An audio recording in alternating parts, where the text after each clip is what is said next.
This podcast is brought to you by Craft Beer and Brewing Magazine for those that love to make and drink great beer. Learn more online or subscribe at beerandbrewing.com or find us on social media at Craft Beer Brew.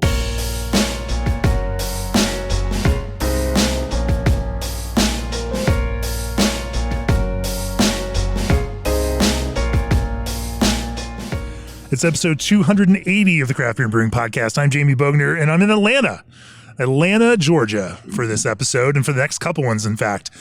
Joining me for this episode is John Shari from Cottage Brewing. Welcome to the podcast, John. Thank you. Thank you for having me. The next few episodes, we've got a whole range of interesting brewers doing a whole bunch of different stuff here in Atlanta, and I thought it'd be fun. I mean, we're going to talk about lager brewing with some other folks. I bet you can guess who. We're going to talk about a whole bunch of different kinds of beers. But I thought, there's this small brewery, and I do mean very small brewery here in Decatur, making some very highly rated beers that a lot of the beer traders out there in that world of stouts and whatnot are seeking out. And it's Little Cottage. You guys have made a name for yourself, and certainly, I mean, there's a decent amount of hype out there around it. As I was doing some of my research, 4.19 average on Untapped. Not that that's the end all be all for anything.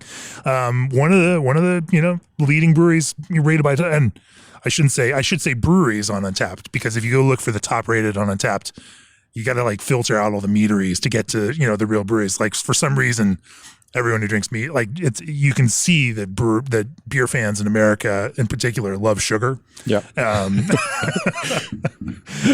Just by the way that they rate meaderies. Anyway, if you filter out those meaderies, you guys are really, very significantly in that place. Not that you watch that, not that that's the goal.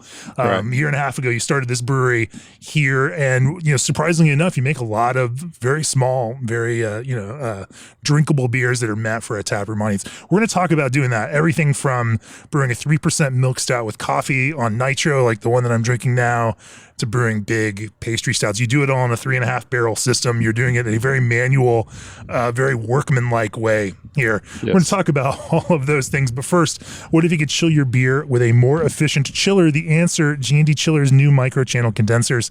G&D's microchannel condensers are highly efficient in hotter regions. Use a fraction of the refrigerant over traditional chillers, which provides less opportunity for leaks, along with lower global warming potential. G&D Chillers engineers are committed to green technology design while developing a more energy-efficient chiller for the brewing industry. Contact G&D Chillers today at gdchillers.com. Also, what if you could take your favorite recipes and make a non-alcoholic version without sacrificing the flavor, color, or beer quality? And no problem, the Alchemator from ProBrew uses proprietary membrane technology to strip the alcohol from the beer without sacrificing all the elements like flavor and color that make the beer great. Are you ready to brew like a pro? Check out www.probrew.com to learn more about the Alchemator from ProBrew, or shoot them an email to contact us at probrew.com. Today, ProBrew is a subsidiary of Technoblend, now a Promoc brand. So, John, as we always do on the podcast, try to first walk through your arc in brewing. Talk to me about what that looks like, from that kind of aha moment with craft beer to your entree into home brewing, and then deciding then that you wanted to make a profession out of this. Yeah, so started off with just a little pot on the stovetop, like a lot of homebrewers did, I'm sure. It was a Father's Day gift from my wife, and ever since the first and second batch we did, it was my brother-in-law and my younger brother and I, and kind of got hooked on it, and just continued to drink other craft beers along the way, and finding inspiration and wanting to try new things out myself on the systems and stuff like that, and just doing that long enough that I started finding myself volunteering at other breweries and talking with other brewers and getting little tidbits of information every time I had a chance to volunteer at a brewery.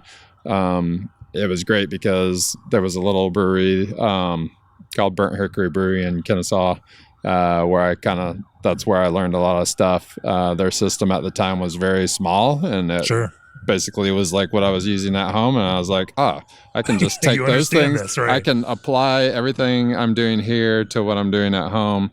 I was still at the time learning how do you do all grain and stuff like that? Where do all these flavors come from? So it was like continuously tasting grain to know what each of those grains were going to give you. Sure. And then just going home and brewing like 2 times a week or 3 times if I could make it all fit.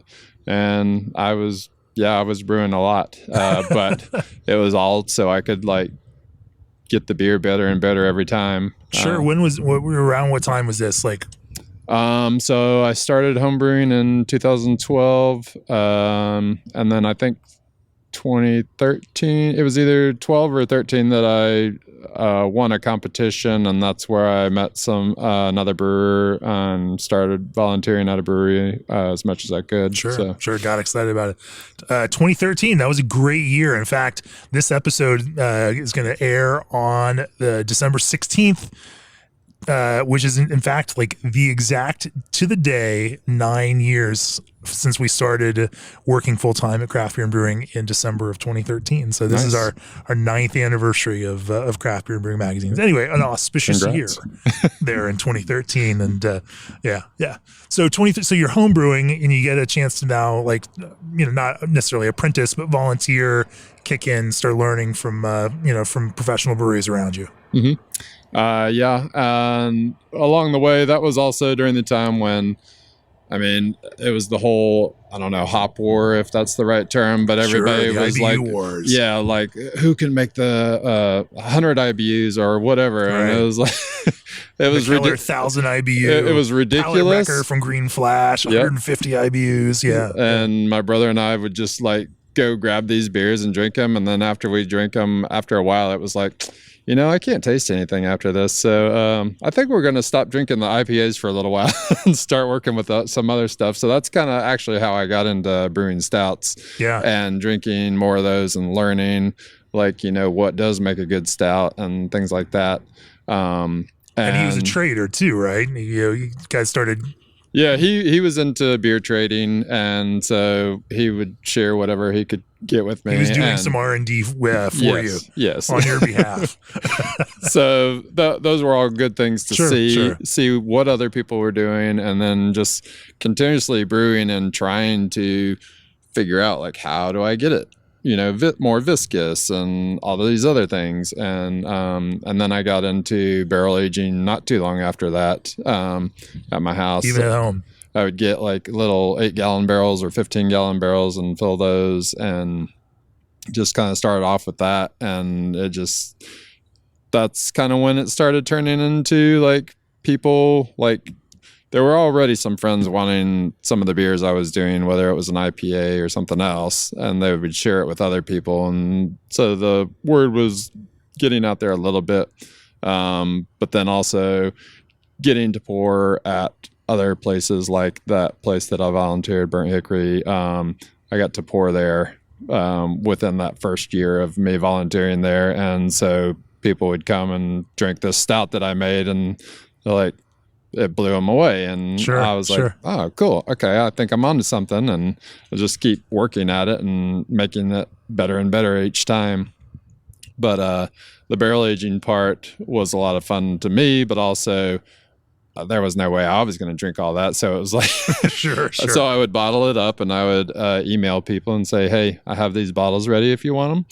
Come get it. And so after that, it was easy because people, they were dedicated to it, and they just wanted to come keep trying it and sharing with other people. You built the brand as a home brewer, and you had inbuilt supporters then for that. And you got to test, and you had a whole, you could focus group that kind of stuff on folks that, and make some changes and find the things that worked, find the things that didn't. Yep.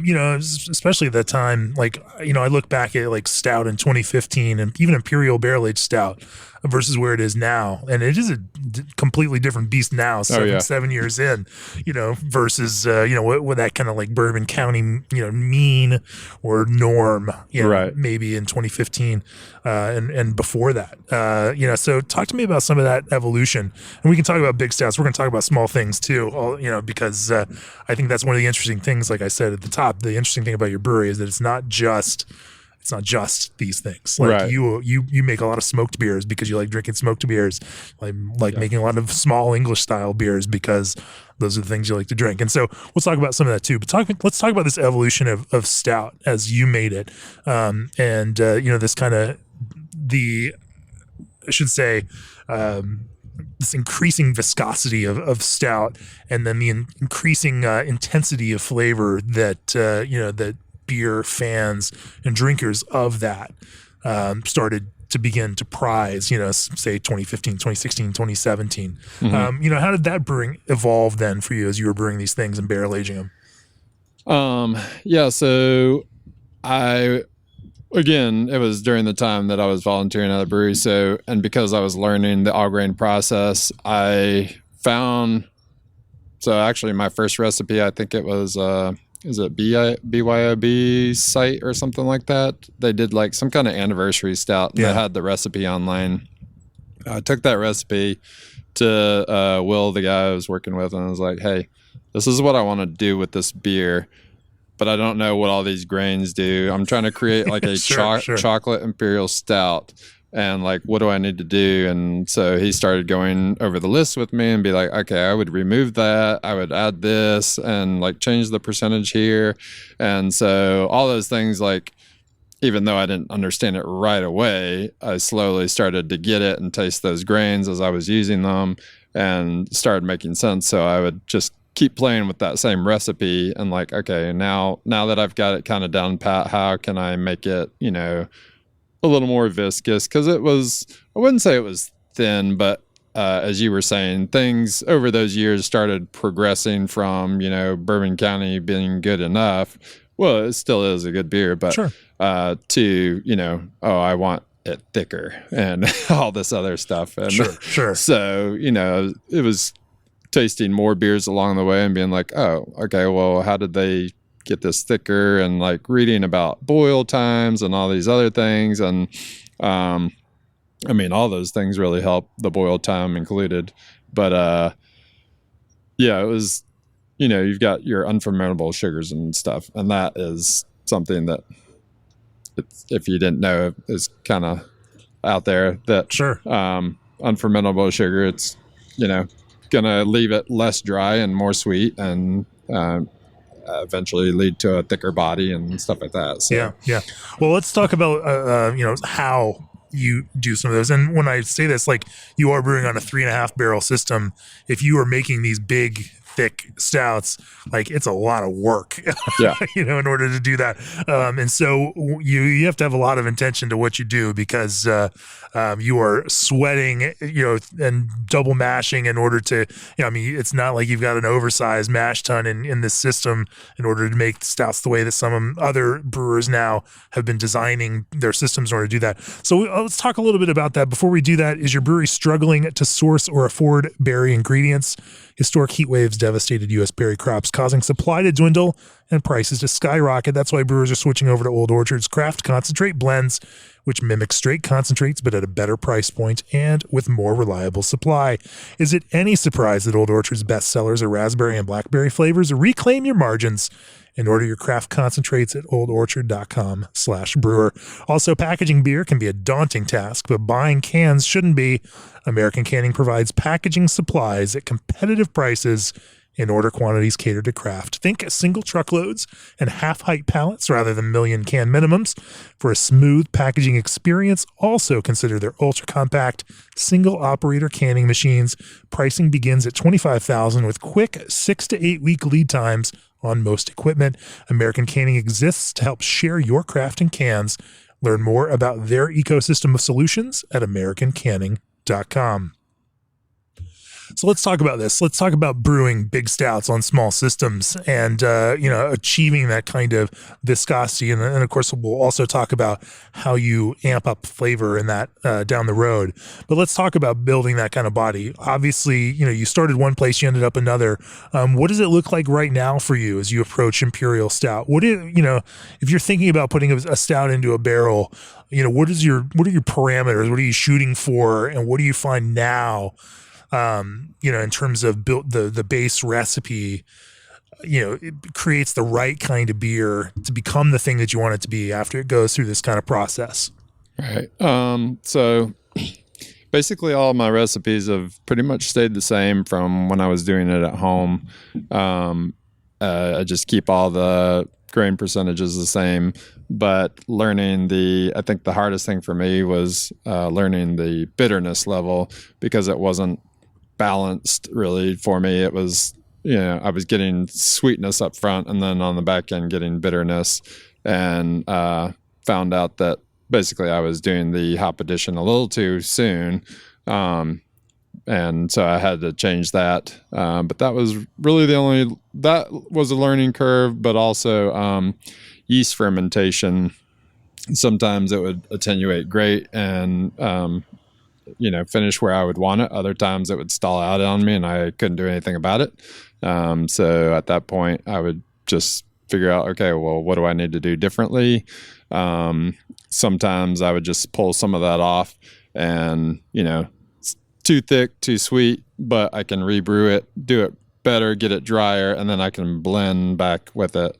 So I do some blending here when I need to, but also, because we are small, you want more volume. So it's like, okay, well, what can I do with, I've got this one half barrel keg here and I've got a little over here. What can I do to maybe pull them all together? And so taste through it and see where the different flavors are and which percentage of what you want to use. But it's fun. What does your base recipe look like? What do you shoot for? How do you describe it in words? And then, are there some specific malts that you tend to lean on that add the right kind of character and support? Again, I don't know, if you think about it in terms of like building a spectrum or hitting some specific notes. Yeah. So I do have at this point, it's probably over 9 different stout recipes, but that's also kind of why I really like brewing stouts, because there's all these different flavor elements that I like to use and mess around with. But I'm also pull that apart and see what some of those different things are. I'm curious about that. It sounds interesting. I've always used Maris Otter as the base malt in a big, whether it's a barley wine or a stout, because it has more complexity to me than just 2-row or something like that. So that's always been a big thing. What would you say it adds if you're thinking about how the difference in that taste comes across, or the difference in how it functions? What would you describe it as? Honestly, off the top of my head, I don't know. I know it's more complex compared to the 2-row, because 2-row, I taste that and it just tastes kind of bland and nothing going on. Whereas you taste Maris Otter and there's just a little more complexity going on. Yeah. Same with, I did a recipe where we used Golden Promise. Did that, and that was fun to do. But that also has another type of complexity on its own. So that was a fun one that I did.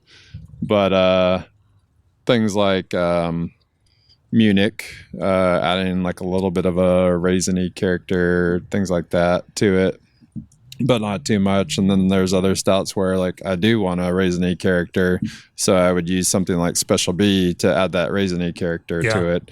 As far as chocolate or roast, you've got roasted barley, but you don't want to use too much of that, because then it can get really bitter, astringent. I like things like pale chocolate. Use a little bit of carafa too, but very low percentage again, because you don't want it to go too far as far as being tannic or astringent. So, and then of course add a little bit of dextrin or oats.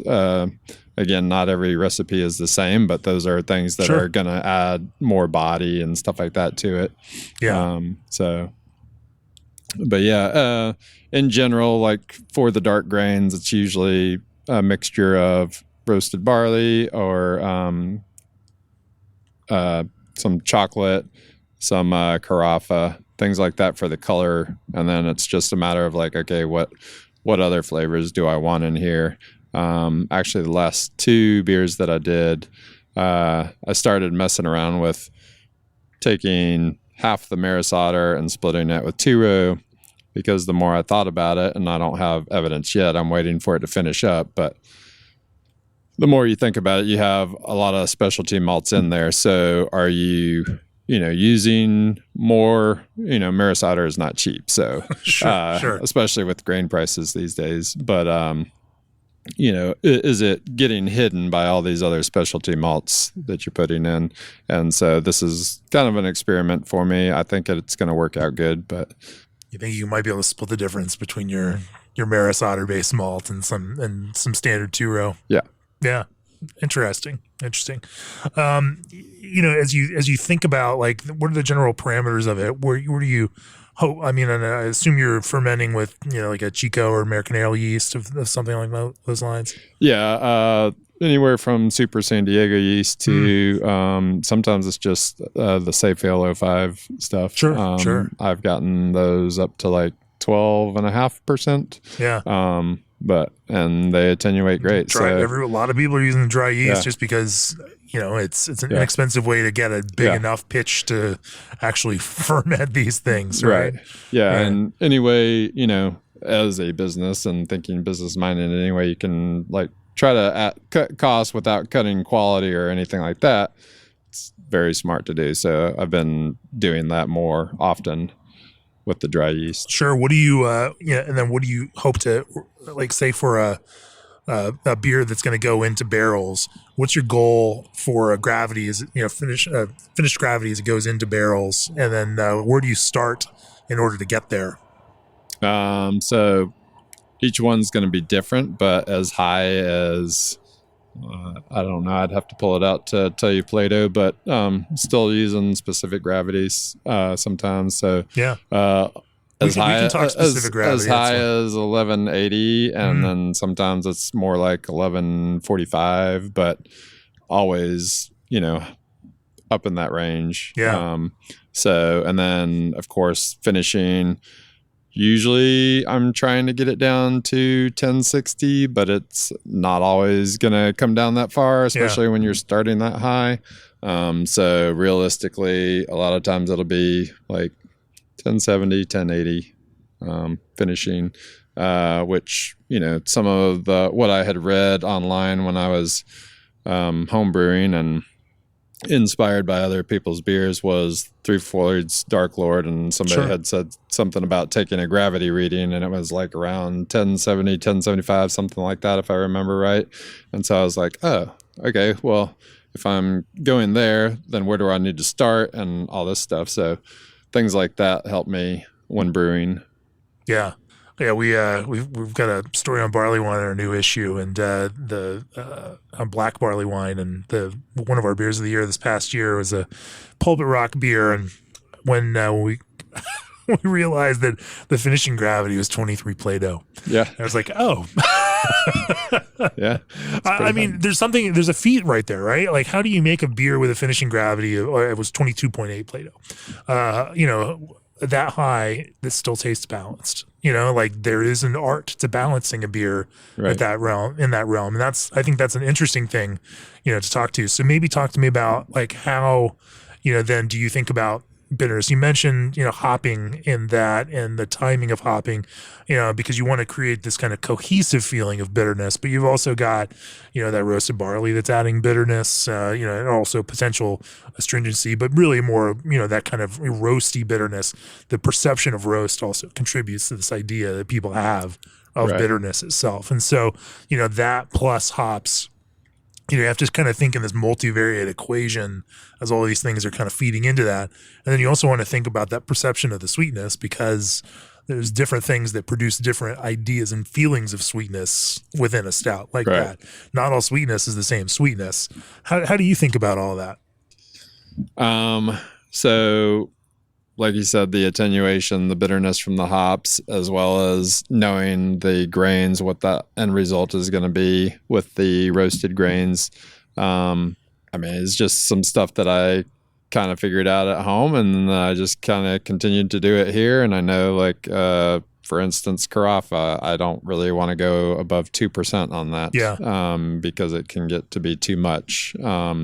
Unless you are going a little more classic traditional, then sure, bump up the carafa and the roasted barley or whatever. But if you're, trying to keep it a little sweeter, but not like over the top sweet, then back off on that percentage. But obviously you need it for color. So sure, there's no avoiding it. You just got to figure out how to get that in the mix with the right percentages. Yeah. And you also, as you're designing stouts, especially for barrel, you're also thinking about adding adjunct ingredients, which can also at the end bring their own sweetness. Does that impact the recipes that you then brew for those kinds of things? Do you work, how's that creative process work? Do you brew a recipe with the end thing in mind, or do you then brew it and then, think about other ingredients that are going to complement the beer that you have? Yeah. Both of them are valid. It's interesting to see how you work. Yeah. So typically I do know what the beer is going to be. So for instance, we did one with Mostra. It was a milk stout, a big milk stout. I think it was 13% if I remember right, but I knew it was going to be sweet, and viscous, but the idea behind that was to add cinnamon and coffee to it because Mostra, coffee roasters. Got to have coffee. So the inspiration was like a Vietnamese type of coffee when they use condensed milk, and we just used the lactose for that. But knowing that I was adding both coffee and cinnamon to it, I knew that those would cut the sweetness of it or help cut the sweetness of it. So I wasn't too worried about it being too sweet on its own. Sure, it is too sweet for a lot of people. Kind of depends who it is. There's, we see some people that they'll drink a cup of sugar. But for somebody that wants things more balanced, thinking things like that. Another one example would be coconut. Coconut is benefited with sugar. So if you have a sweet beer, then it's going to let that coconut shine more. Otherwise, that coconut just seems kind of muted and just not really there. It doesn't really hit the same way, I guess. So it is a funny one, I think. And I mean, we've been working on reviews in this issue on hard seltzer, and I find the same exact thing with fruit. That when you go really dry on a hard seltzer, which creates the thing that with low calories that a lot of people want, like it becomes really hard to sell the fruit idea. The fruit flavor is there, it's just without the sweetness to go along with it, it doesn't taste the same. And, I think what you're saying is exactly the same in this kind of scope with coconut. Like unsweet coconut doesn't taste that great, and it's not something that you can have that. It's not something that most people want to consume. And so but that sweetness helps sell the bigger idea of coconut. If you're going to spend all that money and put it all in there, you want people to feel it. And also a lot of these are kind of, I guess, dessert beers or dessert inspired things. So it's like, okay, well, in the end, when was the last time you had a unsweetened coconut dessert? If you think about it that way, then it makes sense. I guess part of all this thinking is I used to love cooking. I don't have time anymore really to cook, but tasting things, desserts. I always loved desserts. Knowing how these different desserts taste and things like that, and like, okay, how can I incorporate that into here? How can I achieve this? And there's things that I'm still like learning and trying to figure out. Like there's another beer that I want to do that involves toffee, and I'm trying to think like, okay, what's the best way to put toffee in there? Do we just throw toffee in there? Everything we do is not just like, hey, throw everything from the kitchen sink or fridge in there, it's more like, okay, what is inspiring this? Where are we trying to go with it? And like, which flavors do we think are going to really work well together? And also at the same time, I've had this conversation with other brewers where it's like, okay, we're doing a collaboration. What do we want to do? And my biggest thing is, I just don't want to do the same thing over and over, but eventually you are going to do some of the same things over and over, but try to stay away from like doing coconut and vanilla like every single time. It's like, all right, we got to think of something else. Like what else can we do, to keep it interesting and, different. So. Yeah, tell Kyle from Horace about that. Can you make anything that doesn't have coffee in it? I don't know. I don't know if it can. I don't know. Maybe. Yeah, I'm sure it's possible. Yeah. I'm sure it's possible. Let's talk a little. I want to come back to and talk about how you decide on and build adjuncts, but also add those ingredients in ways that create compelling flavors. Because some of this stuff is normal, but clearly the beers you're making are not just normal. There's something to it. But let's talk a little bit about fermentation, first. Obviously these are challenging beers to ferment. And, is there anything that you do to make sure that that fermentation happens in a healthy way and produces the kind of flavors through fermentation that you're looking for here? Making sure the yeast is happy and healthy. It's going to want to die because you're giving it so much sugar all at the same time. So if you can do, more than one pitch, if you can add a little more oxygen in there to, keep it healthy, those things help. Sure. Temperature as well matters. So especially coming toward the end of the fermentation, bumping that temperature up will help to kind of drive that down more. But other than that, sometimes it's just a pain. And Sure. What kind of temperature ramp at the end of your fermentation does it look like in order to kind of keep it running at the end? So most stuff I'll start off around like 68 degrees in there. And then toward the end, I'll bump it up to like 72 or so. We have a walk-in cooler with some plastic tanks, and there's a little AC unit in there. And so if I'm doing something in plastic, that's a little harder because I have to keep an eye on that constantly.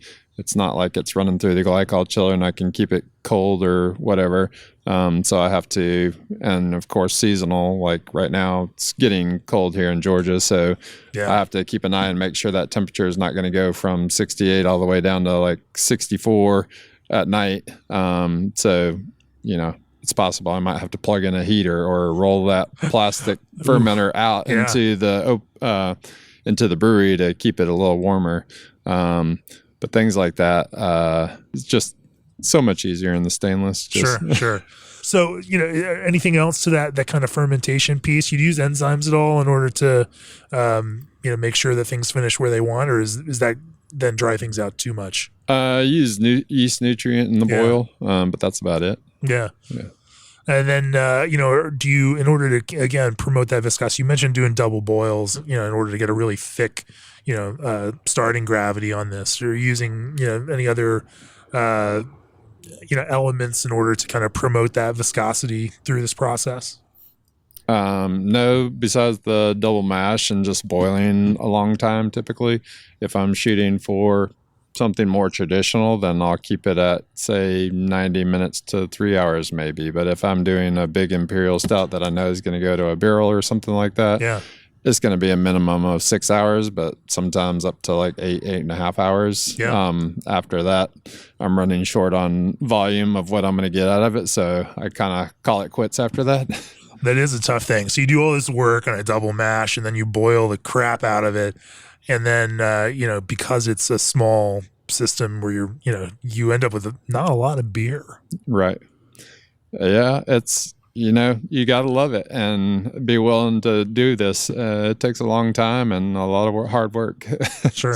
Well, let's talk about adjuncts. Before we do that, ABS Commercial is a full-service brewery outfitter, proud to offer brew houses, tanks, and small parts to brewers across the country. They stock equipment ranging from 3 barrels to 90 barrels and offer custom-designed equipment up to 900 barrels. Contact one of their brewery consultants today at sales@abs-commercial.com to discuss your brewery project. ABS Commercial, we are brewers. Also, you have a small brewery but have plans to grow it. You want a canning line but not sure if you should wait until you're bigger or start now. Several years ago, Twin Monkeys debuted the world's first production level nano canner to help small breweries get into canning. Now Twin Monkeys has created the Eagle, an expandable nano canner that can grow as your business grows. Find out more at www.twinmonkeys.net. Financing options are available. So let's talk about adjuncts. Yep. Adding flavors, into beer, obviously into these imperial stouts is a big component of this, doing it in a way that creates compelling and not just, cloying or, simplistic kinds of approaches, that, doing it in a way that creates beers that people want to seek out and trade for and go after. That's another thing entirely. So talk to me about your process in building these ingredient forward imperial stouts. So kind of what I was saying before about trying to come up with ideas as far as what goes with what. Vanilla bean and can pretty much go with anything. It's just so easy. It's kind of like using Citra in every IPA because Citra goes great with everything. It just helps every IPA. So like vanilla bean, but I also try to stay away from using vanilla all the time, even though I love it. It's just another thing. Like, all right, let's be a little different, like not keep using the same thing over and over. Also vanilla beans are not cheap, so trying to find other things to make that beer interesting. But things like I have used peanuts. I've used we did one that was hazelnut.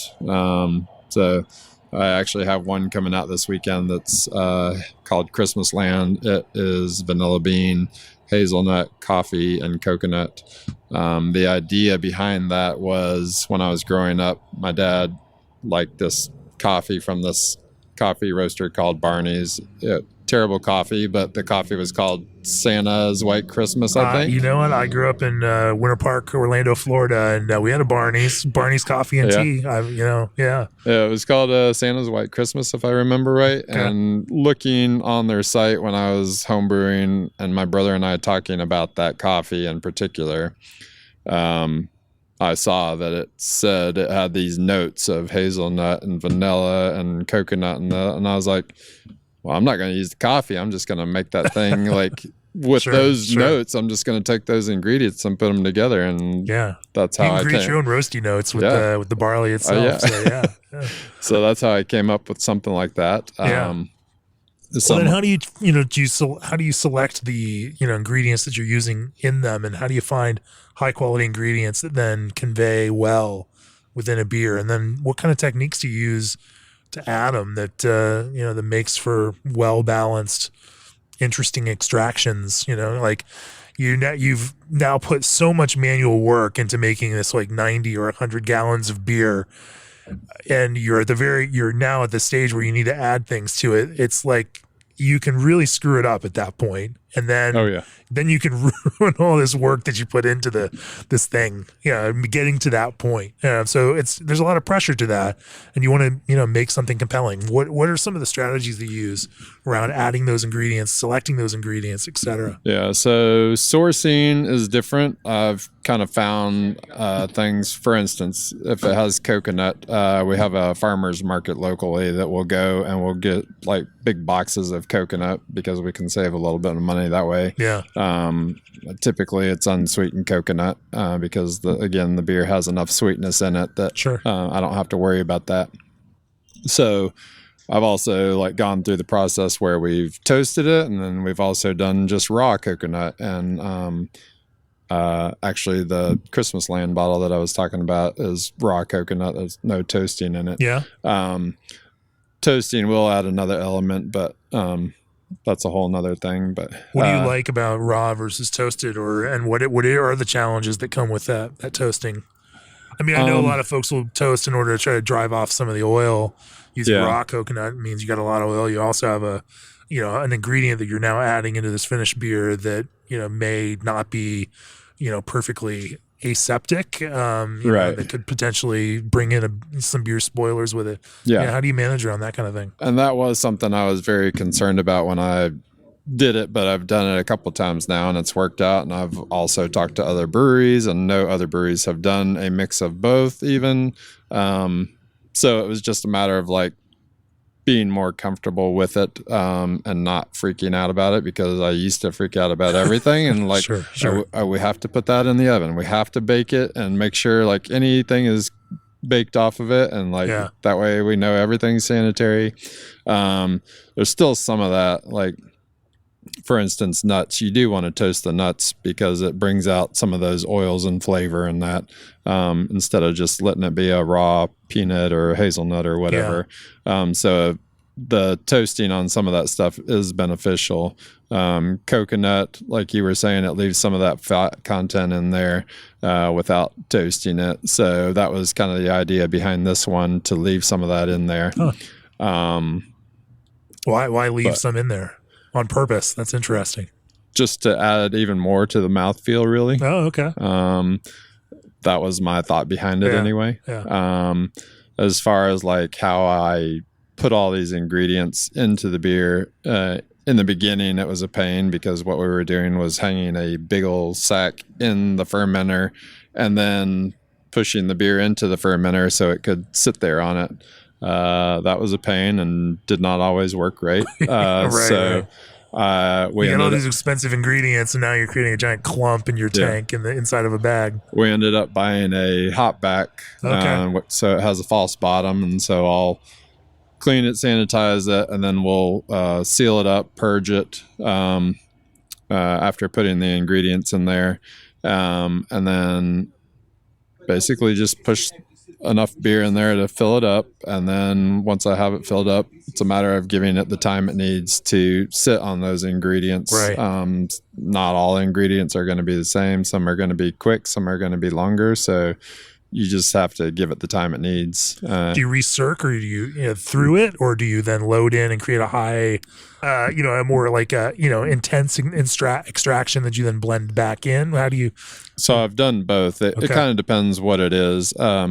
For instance, if it's coffee, I don't bother recirculating it because I know it's going to be done in enough time that a few hours later I can taste it, and it'll be about time to pull that off the coffee. You let it sit on coffee too long, it's going to be too astringent, bitter tasting. Sure. Tasting things as you go along is important, just like, a chef in a kitchen. Sure.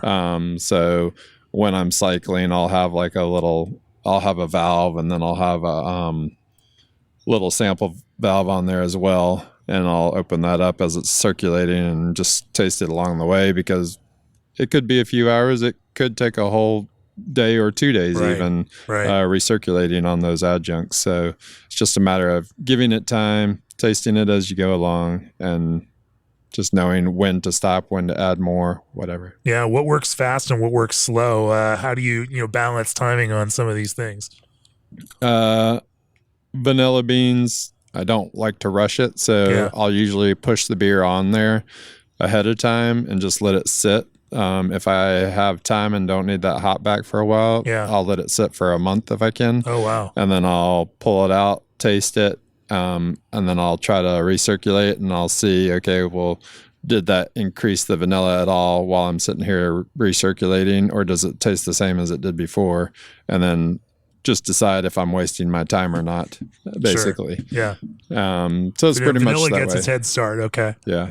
It's pretty much that way with all the ingredients. Yeah. So if I have the time and don't need the hot back right away, I'll let that ingredient sit there. If it's something like, as I said. Do you do it ingredient by ingredient then and say, hey, I'm going to add the vanilla now, and now I'm going to add this? Or do you then, combine some of those things?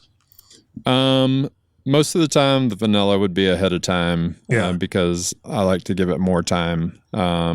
Coconut doesn't need quite as much time. That is something that I'll recirculate on. And then something like nuts also, if you have a day or two to let it sit, then let it sit. Otherwise, recirculate that, and you can usually get that within like a few hours. But again, there's no like strict timing on those kind of things. But something like coffee or say cinnamon, you can go way too far if you let it sit too long. So just knowing those ingredients and knowing you don't want to let it steep too long. So. Sure. Maybe pull back out and ask, like, what do you think is the thing about your stouts that have made them so exciting to people? What do you think, one of the differentiating pieces to what you do? Or some of those, is it small things? Is it big things? Is it, what's some of that piece that you think makes your beers distinct and unique and it makes them so attractive to people? I honestly don't know. I don't. Well, that's fair. That's fair. I just, I'm just doing the best I can. And like, if it's not good enough, I'll sit there and think, okay, how can I make this better next time? Or how can I make it better now? What can I do to change this, but yeah, I'm very picky about my stuff. So I'm not like, oh yeah, I make this great beer or whatever. I do appreciate the people that love it. I appreciate that they like it. But you're still not happy with it yourself. Not all the time. Sometimes I am. Sometimes there's just little things like I've had barrels where I tasted it and I was like, I don't love this because there's this like char finish on it on the end. And I don't like that, but it's not the beer, it's the barrel. I can't do anything about that. And so, these things like I overthink things a lot. And so it's best just to not think about it. Is that best? I don't know. I mean, I think that's interesting. I think there is some benefit to never really being happy with what you do. I'm never happy with any podcast that I go back and listen to, and I have to listen to all of these. Yeah. And I second guess what I say, in the same kind of way, because when this is our thing and this is what we do, like, you should be your own worst critic, right? I mean, who else is, that should be the thing that drives you. And I mean, never being able to achieve the perfect thing is kind of the creative driver that keeps you wanting to make something and do it even better and get better at it and keep pursuing it. Anyway, I think that's interesting. But when you figure that out, let me know. Let me know. Let's talk about smaller beers and smoked beers. And I think that's one of the interesting things that I found when popping in here, that what the broader world of beer thinks of as Little Cottage. I mean, most of them probably it gets filtered through the hypier things and these kinds of stouts to get high ratings and everything. But that's a small part of what you do. And a bigger part of what you do is making things like this 3% coffee milk stout. That's a regular beer here on Nitro, making small English style beers, making a lot of smoked beers, smoked porter, was a smoked doppelbock or smoked, you've got a number of different smoked beers you'll have playing with, which can be a polarizing style too. Certainly not necessarily the same exact Venn diagram market as sweet pastry stouts for those smoked beers. Talk to me a little bit about your approach to making smoked beer in particular. So for the smoked beer, there was one that I had done, again, home brewing, and it was basically just a riff on that to do a porter that had some smoke in it. And is it Alaskan brewery? What brewery Alaskan is it? Smoked porter. Yeah.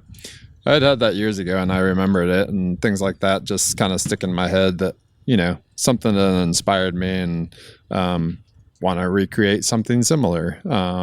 So just took a porter recipe and added some smoked malt to it. I like the Beechwood smoked malt because it's a little bit lighter on the smoke and not so aggressive, like Roush or Pete or anything like that. Yeah. So it's a way to, I don't know, it's kind of fall, makes me think like sitting outside by a fire or something like that. As far as the smoked dunkel that I did, Dunkel, not doppelbock. Yes.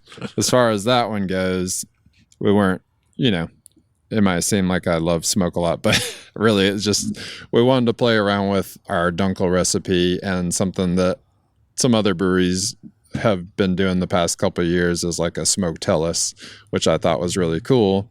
But I didn't want to be the same and do another smoked Helles, so I just decided to do that with the dunkel instead. I thought it would add a little nice character to the dunkel. Everyone wants to make their Schlenkerla smoked Helles take. And So when you're using Beechwood smoked malt, how do you say take a porter recipe and add that smoke component to it? What's your process like? So it's going to be like a little bit different as far as percentages. Some of that is dependent on the ABV. If it's a higher ABV, like if you're talking a 13% stout, that smoked malt is not going to be as much there. You can go 11% and it's still not going to be like as aggressive as what you might think. But if you put that 11% in a like 4% or 5% little beer, it's going to be like aggressive in your face. I love smoked malt because it's like it's not linear, like it's not just I add a little bit more and I get more smoke flavor. Like there is a threshold of smoke where I mean, you can brew a, very high percentage smoked malt beer and may not, it doesn't taste exponentially smokier necessarily. And so there's something that works in this kind of threshold way across that. So anyway, it's interesting, so you're saying you try to keep it down in the low double digits.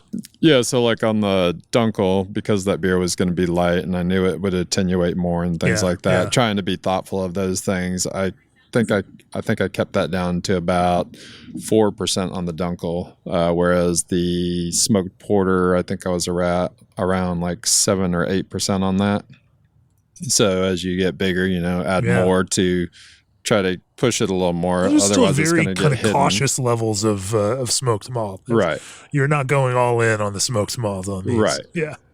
I think I have read some stuff where people are using higher percentages on some of this stuff. Yeah. To me, I like smoke, but I don't like it that much. Okay. Are there any other recipe considerations that you change if you're, say, taking it into the smoke realm? No, I think that's really all I've played with. I do like smoked character. There was another stout that we recently did with someone, where we were using some guajillo and cascabel chilies, and the guajillo chili to me had like a smoky component to it. So rather than use smoked malt, I just kind of let that guajillo chili do its thing, and it had like a little bit of a kind of raisiny, smoky, little spice to it character. We even put some cinnamon in there to complement those chilies. It turned out really nice. Yeah, cool. What's your favorite beer to brew and what's your favorite beer to drink? Favorite beer to brew would have to be a stout. I just love the recipe formulation. Like I said, I don't have one base recipe that I use across the board. I like to create new recipes, and even lately the collaborations we've been able to do with people has been interesting because we are like sharing back and forth, like here's what we do and this is what they do, and it's not always the same. So it's a learning process for all of us, I think. So that is the most, I guess, fun that I like to do. But again, it is a labor of love, and you have to be ready to put some time and stuff like that into it. As far as what I want to drink, typically it's a 4 or 5% lager pilsner, but no particular one. Yeah. I just like them. And you do make them here despite the very small tanks that you have to make these beers with. Right. We're limited on our space and everything, so it's usually one lager at a time. Can't tie up the tanks too much. Sure. Well, let's zoom out a little bit. What's the big picture look like? You're a year and a half into Little Cottage as an actual commercial brewery. People were probably familiar. You would, they knew your homebrew before that. They knew, but year and a half into the business, you're still figuring out what this business is ultimately going to be. It's still early days for any kind of business. Right. I knew, we didn't know what our business was going to be a year and a half into our business. We had an idea, but certainly it's gone in some different directions since then. What's the big picture look like, for Little Cottage? Where do you hope to be 5 years from now? What would you, like to be doing? What would you like to be known for? What's the vision for the business? Where do you hope to end up? So, I mean, even before opening, my vision was I didn't want to be too big. I would rather have like 2 separate places in 2 separate cities and keep both of those places, like say somewhere between a 7 and a 15 barrel system or something like that, rather than go big and distro everywhere. Although right now in the state we're in, distro is working out for a lot of people rather than the tap room. But I don't know. Hopefully that changes it back again the way it used to be, but we'll see. I hear brewers telling me like before COVID happened, like this is how tap rooms used to be. It used to be great. And now it's down and people are sending more beer out. And so I wouldn't mind, of course, revisiting that in a year or two. It's just a matter of kind of seeing how things change and the climate of the situation. As far as what I'd really like to do, I have these ideas all the time. One thing I wanted to do before opening up was to also have a coffee roaster. Not that I know about roasting coffee, but sure. I do love coffee, and I thought it would be cool to have a coffee roaster, which some breweries do now. Sure. I thought that would be really neat, and you could have people come in the morning, drink coffee, and then nighttime people come and get the beer. So I don't know. It's kind of, see as we go. We're still building the brand name, building a community here. People are still finding out about us, locally. And it's just a matter of trying to keep pushing it until more and more people come. We're seeing new faces all the time, which is great. And not everyone hates it, which is great. There are people that just do not like the music we play, and but luckily it's not very many. So you staked out a kind of aesthetic that's a little bit metal. Your daughter, though, is the artist that does the kind of art for you, and making it a very family affair here. Right. Yeah. My wife helps out with the books because I don't have time to think about numbers and stuff while I'm brewing. So I am lucky to have both of them, as well as a good GM and a great assistant with me. Everybody's making it work. Well, fantastic. I think that's a good place to bring this to a close. G&D's micro-channel condensers are highly efficient in hotter regions and use a fraction of the refrigerant over traditional chillers. ProBrew has the equipment, systems, and technology to take your brew to the next level. Think outside the puree box with craft concentrates from Old Orchard. American Canning provides packaging supplies at competitive prices and order quantities catered to craft. ABS Commercial is a full-service brewery outfitter for brewers across the country, and Twin Monkeys continues to push the boundaries of what is possible with their packaging solutions. If you've enjoyed this podcast and all the others, go to beerandbrewing.com, click on that subscribe button, let us know this content matters to you. Buy that subscription for a friend this holiday season, or treat yourself. Either way. John, if people want to learn more about Little Cottage, where do they find you? Social media is probably going to be the best place for that. We do try to keep our website updated, but social media is usually the best place to have the most current information. Sure. And if they want to come visit the tap room and brewery? We're here in Avondale Estates, 120 Olive Street, Suite 500. Awesome. Well, thanks for talking to me about brewing. Cheers. Yeah. Cheers. This podcast is brought to you by Craft Beer and Brewing Magazine for those that love to make and drink great beer. Learn more online or subscribe at beerandbrewing.com or find us on social media at Craft Beer Brew.